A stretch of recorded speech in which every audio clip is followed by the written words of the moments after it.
दुनिया के विराट सम्राट का नाम चंद्रगुप्त मौर्य था और उनके शासन काल का नाम जो है मगध है।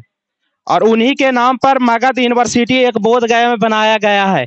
अगर गलती से न्यूटन बिहार में पैदा हो गए होते और बिहार की इस बोध गया की यूनिवर्सिटी में एडमिशन ले लिए होते तो फिजिक्स का पूरा सत्यानाश हो गया होता।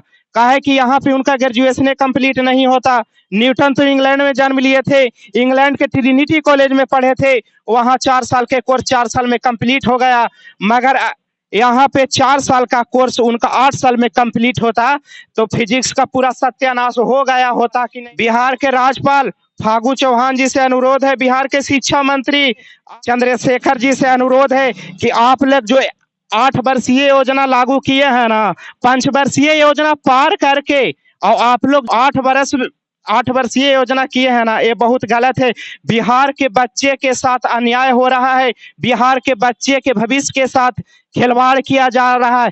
3 साल के कोर्स यहाँ पे 6 साल में कंप्लीट होता है। इधर दिखाइए, 3 साल के कोर्स यहाँ पे 6 साल में कंप्लीट होता है, 4 साल के कोर्स यहाँ पे 8 साल में कंप्लीट होता है। यानी बोला जाए तो 5 वर्षीय योजना यहाँ पे पार कर दिया गया है।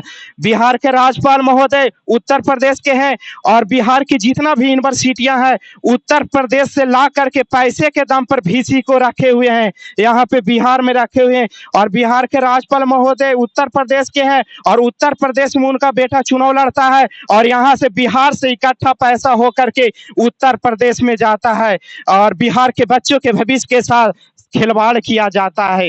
एक बार इतिहास के किताब में मगध नरेश के बारे में चर्चा कर लेना और देख लेना कि आखिर वो मगध नरेश कौन थे और मगध साम्राज्य जो है कितना बड़ा था। दुनिया में 2 ही लोग के नाम के आगे सम्राट लगा, एक अलेक्जेंडर द ग्रेट और एक अशोका द ग्रेट। और अशोका द ग्रेट जो है ना, द ग्रेट मगध साम्राज्य के सबसे बड़े शासक थे और उन्हीं के नाम पे बोध गया में यूनिवर्सिटी बनाया जाता है और बच्चों का भविष्य अंधकार में टेला जाता है। यही सत्य है। और बिहार के बच्चे, इस यूनिवर्सिटी के बच्चे हर एक दिन आंदोलन करते हैं, धरना अनशन पे बैठे हुए रहते हैं, लेकिन कोई अधिकारी का फर्क नहीं पड़ता क्योंकि अलग अलग पार्टी का अलग अलग स्टूडेंट यूनियन है ना। एक यूनियन धरना पे बैठेगा तो 10 यूनियन नहीं बैठेगा, क्या फर्क पड़ेगा। और इसी के नाजायज फायदा उठा करके बच्चों का भविष्य जो है अंधकार में टेला जा रहा है। और हमारे बिहार के जितना भी मंत्री नेता है और इनको बच्चों के प्रति कोई ध्यान नहीं है, बच्चे के भविष्य को लेकर के कोई ध्यान नहीं है, बैठे हुए रहते हैं। क्या हमारे मगध ने विधायक कम दिया? क्या हमारे मगध ने सांसद कम दिया?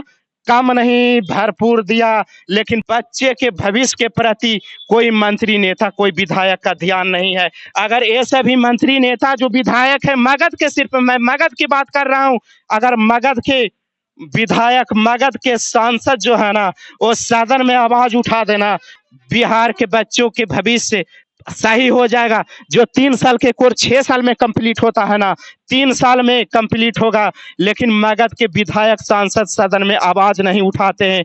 एक मुखिया चाहे ना तो अपने ग्राम पंचायत का दशा दिशा बदल सकता है, एक विधायक चाहे तो अपने विधानसभा का दशा दिशा बदल सकता है, एक सांसद चाहे तो अपने संसदीय क्षेत्र का दशा दिशा बदल सकता है, एक मुख्यमंत्री चाहे तो अपने राज्य का और एक प्रधानमंत्री चाहे तो अपने देश का। और सच्चे दिल से ये जो हमारे शिक्षा मंत्री है ना, सच्चे दिल से अगर चाह जाए ना और टीचर चाह जाए ना, VC चाह जाए ना, तो पूरा ब्रह्मांड का दशा दिशा बदल सकता है। इन सभी में इतना काबिलियत है, दम है, लेकिन बिहार के बच्चे के प्रति इन सभी को सोच नहीं है। और बिहार के बच्चे हमेशा इधर से उधर भटकते रहते हैं, आंदोलन करते हैं, लेकिन कोई अधिकारी का फर्क ही नहीं पड़ता।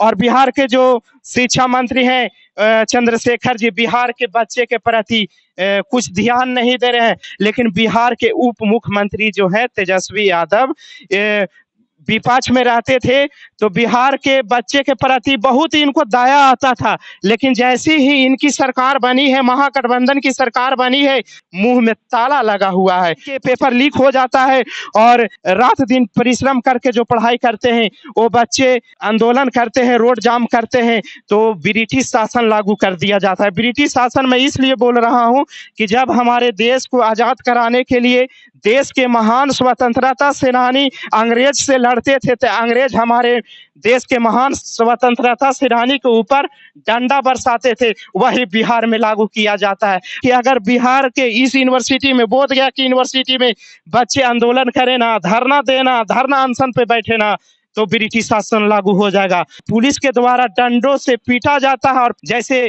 जानवर को पीटा जाता है ना, अगर धरना देंगे ना तो बिहार के बच्चे उसी तरीके से पिटाते हैं। शर्माना चाहिए ऐसा मंत्री नेता को, बिहार के बच्चे को भविष्य बर्बाद कर रहे हैं। इनको बेटा जो है, VC साहब के बेटा जो बिहार में पढ़ रहा होगा, इस यूनिवर्सिटी में पढ़ रहा होगा, नहीं पढ़ रहा होगा, क्योंकि इनके बच्चे के प्रति भविष्य का चिंता है।